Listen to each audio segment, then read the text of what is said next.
This week I'm going to be talking about this compact lens shade from Dinkum and showing you how it's a really easy way of reducing lens flares.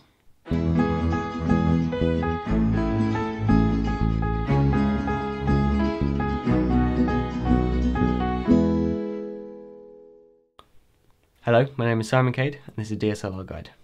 So, this is one of my most recent purchases. This is the Dinkum Systems Flare Dinkum Compact Lens Shade. So this is their cheapest version, and it's the main difference being that it's just a bit shorter, and it's designed for DSLR cameras similar to this one, but obviously this is just my demo one. But the idea being that you mount it on any hot shoe or any other kind of, whether that's on the top of the camera or somewhere else, and then you simply lock it down, and then you can adjust the flag to any position you want to block the sun. And depending on what kind of lens you're using, you may have to back off a bit, or if it's really sunny, you may have to use it more. But the cool thing about it is you can put it in any position you want, and it will stay there. So that's basically what it does. It's a pretty simple design, using these little ball joints to help you adjust it. So I'm just going to go straight into why you may choose to buy this. So the problem with DSLR video or just general video and using lenses is that you do sometimes encounter lens flares. Now, while a lot of people like lens flares, there are definitely some lens flares which you just do not want to have. Now, I've talked about this in my previous videos before, but lens flares can be a real problem. So it's really good to be able to have a way of removing them. Now, I could have got a matte box, could have spent a fair amount more money, probably £150 minimum, got a matte box, and that would do the job in terms of flaring as well. But the problem with that is that it's heavy and it's 5 times more expensive than this. I think my main reason for not getting it is because it's heavy and it takes time to set up. But this is just a really simple hot shoe mount, move it to where you want it to go, and then just leave it. So that's the kind of idea behind this. Now, I have a couple of problems with it. The first one is quite simple. When you are removing it to take it off, if you go like that, then you're fine. You can then easily take it off. Now this hot shoe is it's not quite as smooth as my normal one. But the problem is, if you got it tightened down nicely and then you loosen it and you just keep going, then it will fall off here. And while yes, you can take it off, then when you go to tighten it back on, it's not too bad, but it can be a bit of a pain to get it back on. So it's a shame they don't have just a way of stopping it from completely unthreading. So you just have to be careful not to go all the way.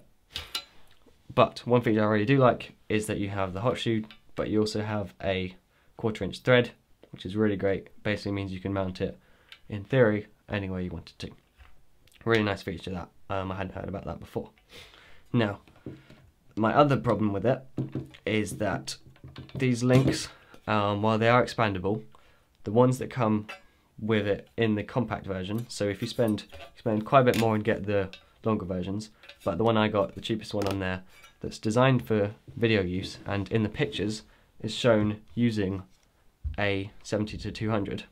When I use that on my camera, it only comes out to about here, because it's just not, the lens is too long and the arm is too short. So for me that's a problem, because it means with this lens at the moment I can't use this. Now, it's quite an easily fixable problem. First thing you can do, break that off. These are designed so that you can just pull it with a fair amount of force and it'll pop out, and then you can buy some extra ones to add in between to make this longer. That's fine, but again, it would be nice if it just worked straight away. The other thing is that you do have this other mounting option. So for me, I think what I'll be doing is finding a way of mounting it right here, whether that's through a cage or something else. But a little bit disappointed with that. If it had just been a little bit longer, then it would have been able to work fine with my 70-200. So that's something to bear in mind. Works great with a normal size lens, but if you have a large lens like this, then you may run into some problems. So that's most of my opinions on it. The only last thing I will mention, pretty sure this isn't a big deal, but when you do a quick camera movement, it does tend to wobble a bit. Now it actually doesn't seem so bad on here, but you can see by just tapping it a little bit, it does have a bit of wobble to it, right there. So that could cause a slight flicker in the lens flares possibly.